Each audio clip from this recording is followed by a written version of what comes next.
Anyway, we have been spending a lot of time here on the polls. I thought Rush did something amazing today. He actually went back and they were scratching their wooden heads, meaning the news media, about how wrong they were in 1980 when Ronald Reagan just crushed Jimmy Carter. We saw what happened with Brexit in Great Britain. You know, there was a 4 to 5 point polling average that showed that they were going to stay in the European Union, and then it ended up being a 4 or 5 point edge that they left, and everyone was scratching their heads. How could the polls be so wrong? Nigel Farage is a member of the European Parliament for southeast of England, and he was a big part, the campaign leader for the Brexit movement. How are you? I'm very well, Sean, and I'm fascinated because I'm seeing a mirror image in America of all the things that I've seen here over the last few years. Do you know, for 3 years, I had a violent mob basically chasing me and my meetings all around the United Kingdom, all orchestrated and organized by the establishment. So I see a mirror image there. I've seen, voter fraud on the most extraordinary scale, particularly amongst some of the ethnic communities, orchestrated against us. I've seen money, unbelievable sums of money, spent by the establishment's friends, much of it coming from sources that are not permissible. But the most important thing of all is what I saw on the day of the Brexit vote. There was an opinion poll that came out from a mainstream pollster that said the Remain camp, the stay in the EU camp, would win by 10%. And they couldn't have been more wrong. Now, I look at what's happening in these American elections, and I just want to say this. But whatever people think about Donald Trump, and he may have his faults, but then, come on, don't we all? I genuinely... By the way, could you say that, come on, don't we all? Because it's true. All have sinned and fallen short. Sure, Donald Trump's not a politician. He's flawed. And by the way, Nigel, I know this will shock you because I've known you for a long time, I'm flawed too. And by the way, just looking at you, I know you're flawed. I can just tell. Yeah, well, of course. But let me just say this. Having been involved, there would have been no referendum if I hadn't done what I'd done, okay? By literally forcing the establishment to give us this vote. And let me just say this to you. I have spent nearly 25 years fighting against the idea that we give away our national sovereignty to courts, to parliaments, to jurisdictions outside of our own nation state. I believe in the nation state. I believe in democracy. I believe in the rule of law.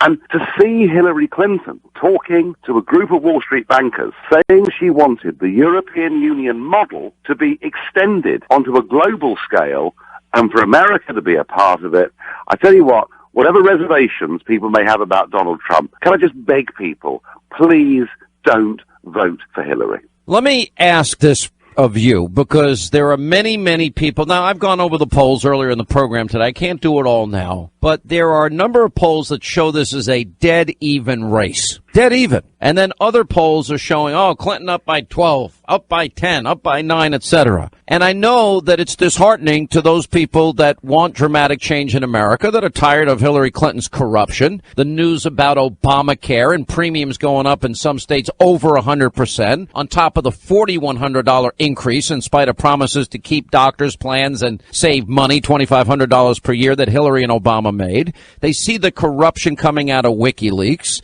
They see the dishonesty both out of Obama and Hillary Clinton. They know the email scandal. I think they're looking for some glimmer of hope, and Brexit gives it to a lot of people, but I'm sitting here saying I can't count on Brexit happening here. Why are you so convinced it's going to happen here?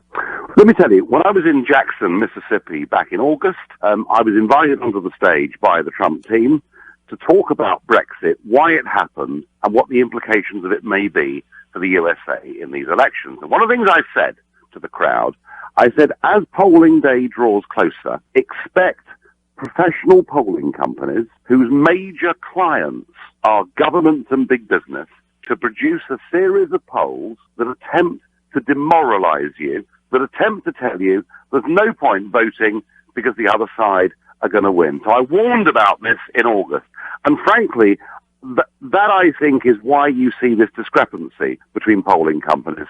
Some of them are acting in the interest of their own customers, and you can do that for the way that you load the question.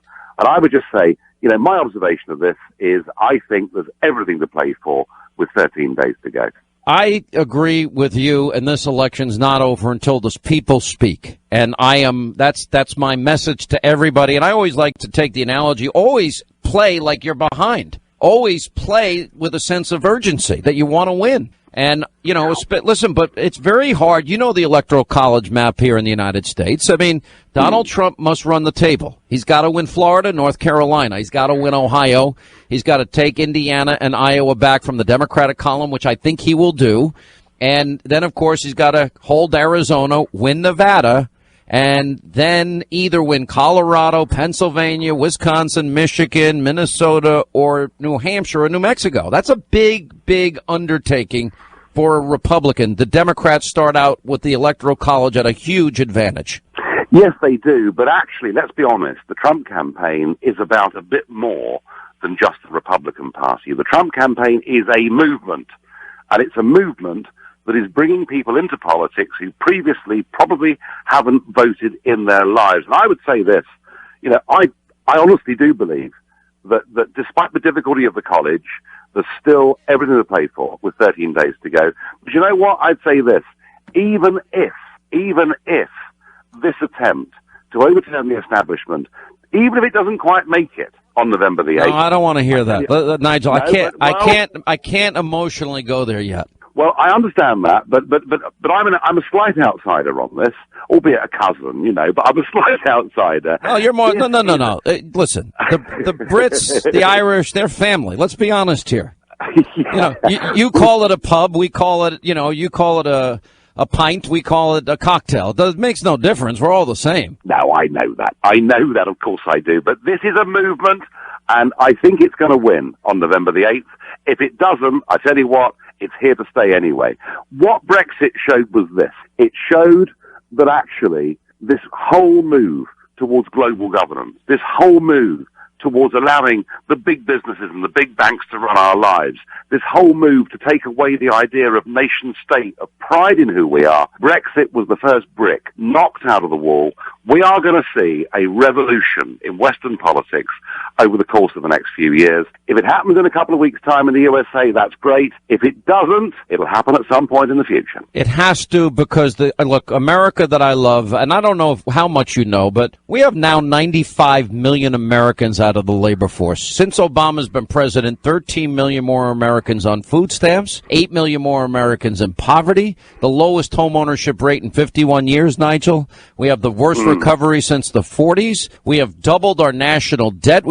This president has accumulated more debt than every other president before him combined. We now have the unraveling of his signature legislation, Obamacare. He promised you keep your doctor, keep your plan, save on average per family $2,500 a year. The cost has gone up already $4,100 a year, and across the country we have many states that are going to now double that amount this year alone. It's been such a colossal failure. America, as you know, our influence abroad has been a disaster. Benghazi, a disaster. Egypt, a disaster. North Africa, a disaster. The Middle East, a disaster. Syria, Iraq, Afghanistan, Iran, of course, that stupid deal. Russia, China. It's a mess. It is a colossal mess. Yeah, it's a mess. And could I just add to your list that the United Kingdom, your oldest and closest and loyalist ally in the world, have been treated, frankly, by the Clintons and Obama absolutely terribly. It's as if somehow now in Washington there is contempt for your closest ally in the world. And I would certainly add that too. Look, this election's simple, isn't it? If you want things to stay as they are, you vote for Hillary. But you do have an option for change. And I suspect the one thing that really should give you hope is what the modern polling companies can't do is they can't measure non-voters who are coming into the system for the first time.